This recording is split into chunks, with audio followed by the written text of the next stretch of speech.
Agora a gente muda de assunto, a tecnologia está muito presente no nosso dia a dia, ela facilita a nossa vida em vários aspectos e é difícil ficar sem, né?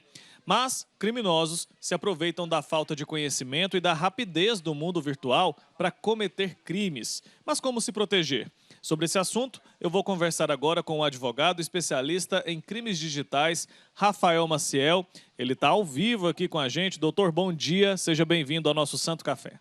Bom dia, satisfação falar com você e com todos os telespectadores. Primeiramente, é importante a gente esclarecer, doutor. A internet pode ser considerada um local seguro? As pessoas são vítimas geralmente por falta de cuidado ou por falhas nos sistemas oferecidos ou é a junção das duas coisas? Olha, a gente tem que tomar muito cuidado em demonizar, né? Ou seja, a própria tecnologia. Né? A internet ela tem várias funcionalidades e ela, como tudo na vida, né? Você pode usar ela para o bem e para o mal. E como toda tecnologia, né? A questão principal são os cuidados que as pessoas talvez não têm em relação a, não estão habituadas aos meios digitais, talvez não são preparadas para entender também as peculiaridades desse ambiente e acabam ficando mais sujeitas a golpes. Mas também um fator que eleva ou que aumenta esse tipo de ocorrência é o fato de que ela permite também que você atinja o maior número de pessoas. Então, o criminoso ele consegue atingir mais vítimas com às vezes com uma mesma ação ou no menor espaço de tempo. E aí causa essa percepção também de que seria um ambiente inseguro. Mas não é, ela não é insegura por si só, né? Tá explicado. E a gente percebe que esses golpistas, eles estão se especializando. Quais são os principais crimes cometidos na internet na atualidade? Bom, hoje tem se tornado muito comum a questão de clonagens de aparelhos de contas de redes sociais, né? Por exemplo, como o próprio WhatsApp, e também tem agora, mais recentemente, havido uma grande movimentação de clonagem ou falsificação de perfis em Instagrams, né, em outras redes sociais, e aí eles passam a ofertar bens como se fosse aquela pessoa mesmo que era a titular da conta, né? E aí faz uma venda fraudulenta, as pessoas acabam fazendo as transferências ali de forma indevida. Então, esses golpes, como estelionato, a extorsão, né, para não divulgar também conteúdos íntimos, têm sido os mais frequentes. Pois é, queria falar um pouco mais a respeito desse assunto. A questão, então, do compartilhamento de dados, informações, vídeos, fotos, isso também é crime se não tiver autorização prévia, né? O que a lei estabelece? Existe uma punição para quem é pego cometendo esse tipo de crime, doutor? Sim, para quem divulga conteúdo íntimo, né, há uma punição já estabelecida, é crime. Então, ela tem que, se ela produzir esse conteúdo sem a autorização, é crime. Agora, dados que não são, ou imagens, ou dados pessoais em geral, que não são de natureza íntima, sexual, esses dados eles não poderiam ser configurado um crime, mas quando houver uma violação de um segredo profissional. Mas, independentemente de não ser crime, qualquer violação indevida dessas informações, ela está sujeita a quem produzir esse conteúdo, quem compartilhar, melhor dizendo, acaba podendo também estar sujeito a reparar esses danos, né? Entrar com a responder por uma indenização, ter que pagar ali eventual dano que a vítima sofreu. É, tem que ficar atento, né? E isso envolve também, por exemplo, conversas particulares. Às vezes a pessoa conversa ali no WhatsApp com alguém, tira um print, manda em um grupo, manda para amigos. Isso acontece também com áudios. Isso também pode configurar crime, doutor?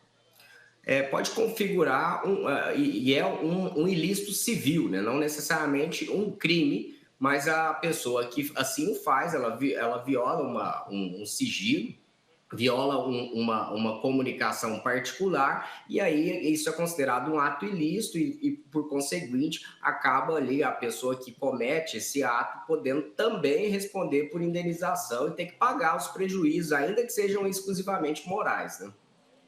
Tá certo. A gente pode dizer que as leis que envolvem a internet, que protegem o usuário enquanto está nesse espaço, a gente pode dizer que essas leis elas são eficientes, doutor? Elas têm funcionado, as multas têm sido aplicadas, as punições têm acontecido? Sem dúvida. O que, na verdade, muitos desses crimes não são crimes próprios da internet, são crimes que acontecem em todos os ambientes e também ocorrem na internet. Então, as leis que existem, elas servem para punições, sim. O que talvez dá essa percepção de ausência de punição é muito porque às vezes não acompanham todos os fatos e também não tem uma estrutura, talvez, capaz de atender a tantas demandas, porque são muitas demandas, mas em termos de legislação, não tenho dúvida que não precisamos de ter novas leis, nós precisamos investigar e punir aqueles fatos que ocorrem, sejam eles criminais ou mesmo dando uma celeridade maior nos julgamentos das indenizações também no âmbito civil. Agora é importante a gente fazer um alerta. O que a gente não pode deixar de conferir na hora de acessar um site ou compartilhar uma informação pessoal com alguém que não é do nosso convívio, doutor? A que a gente tem que se atentar ali?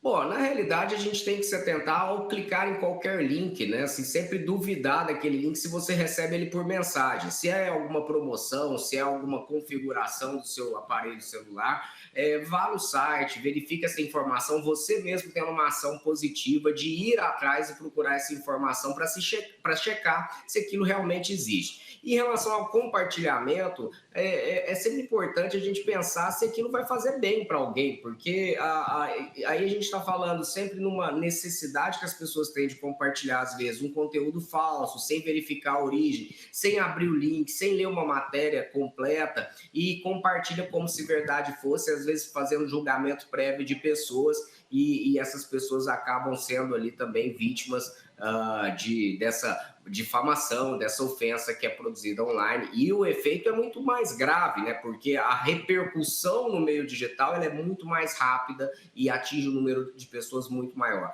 Então, a dica que eu sempre dou é pensar antes de postar, dar uma conferida nos sites que realmente você está ali ou tentando fazer uma transação ou vendo uma promoção de um produto, não realizar transferências, né, ou pagamentos de boletos sem que você confie ou conheça de fato a pessoa que lhe enviou aquele documento. Com certeza. Se a pessoa perder o celular, por exemplo, e nesse aparelho estiver dados pessoais, dados sigilosos, o que fazer?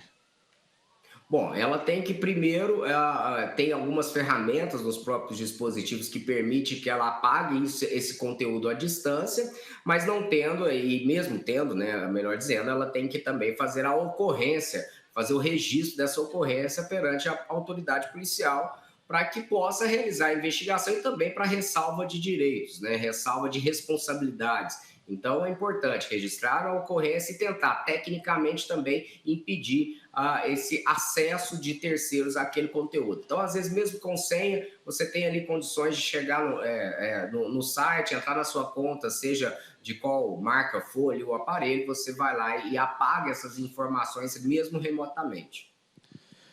Tá explicado, então. Rafael Maciel, advogado, especialista em direito digital, muito obrigado pelo seu tempo aqui com a gente, pelas informações e pelo alerta. Acho que é importante demais. Hoje em dia todo mundo tem acesso o tempo todo à internet. É fundamental que a gente fique de olho. Até uma próxima, viu? Tchau, tchau. Um abraço, até logo, muito obrigado.